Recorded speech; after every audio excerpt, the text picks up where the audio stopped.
Editorial सिर्फ 1 minute में।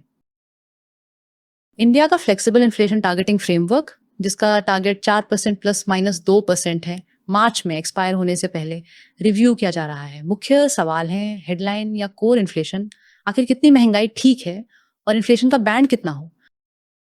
महंगाई को कंट्रोल करना एक जरूरी मॉनेटरी पॉलिसी ऑब्जेक्टिव है। ज्यादा महंगाई एक टैक्स की तरह है जो गरीबों को सबसे ज्यादा नुकसान पहुंचाती है। ये सेविंग्स और इन्वेस्टमेंट्स को भी गलत दिशा देती है। आरबीआई का इन्फ्लेशन पर फोकस 1994 के बाद तेज हुआ जब ऑटोमेटिक मॉनेटाइजेशन खत्म हुआ और उसे फंक्शनल ऑटोनॉमी मिली। 2016 में एफआईटी फ्रेमवर्क अपनाने से मॉनेटरी पॉलिसी के लिए जरूरी इंस्टीट्यूशनल ऑटोनॉमी भी मिली। 2016 में लागू होने के बाद से एफआईटी फ्रेमवर्क सफल साबित हुआ है।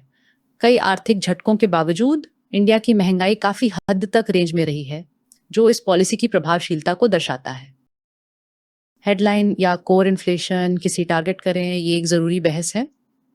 आर्टिकल हेडलाइन इन्फ्लेशन को टारगेट करने की वकालत करता है क्योंकि इसमें खाने पीने की चीजें शामिल हैं जो सीधे गरीबों पर असर डालती हैं। खाने पीने की महंगाई सिर्फ सप्लाई की समस्या नहीं है। एक एक्सपेंशनरी मॉनेटरी पॉलिसी इसे और भी बदतर बना सकती है। इसलिए मॉनेटरी पॉलिसी को फूड इन्फ्लेशन पर ध्यान देना ही होगा। मिल्टन फ्रीडमैन का हवाला देते हुए आर्टिकल साफ करता है कि मनी सप्लाई बढ़े बिना जनरल प्राइस लेवल नहीं बढ़ सकता। फूड इन्फ्लेशन तभी जनरल इन्फ्लेशन बनती है जब एग्रीगेट डिमांड को भी बढ़ने दिया जाए। फिलिप्स कर्व के इन्फ्लेशन और ग्रोथ के बीच लॉन्ग रन ट्रेड ऑफ को खारिज किया गया है। असल में एक नॉन लीनियर रिश्ता है जहां कम महंगाई ग्रोथ में मदद करती है लेकिन ज्यादा महंगाई नुकसानदायक हो जाती है। 1991 के बाद के डाटा का एनालिसिस बताता है कि इंडिया के लिए महंगाई की आदर्श सीमा लगभग 4 है।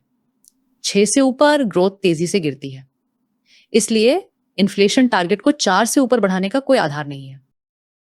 प्लस माइनस 2% का इन्फ्लेशन बैंड लचीलापन देता है, लेकिन 6% की ऊपरी सीमा के पास रहना खतरनाक है। मैक्रो इकोनॉमिक स्टेबिलिटी के लिए एफआईटी फ्रेमवर्क को एफआरबीएम एक्ट के अनुसार फिस्कल डिसिप्लिन के साथ मिलकर काम करना चाहिए।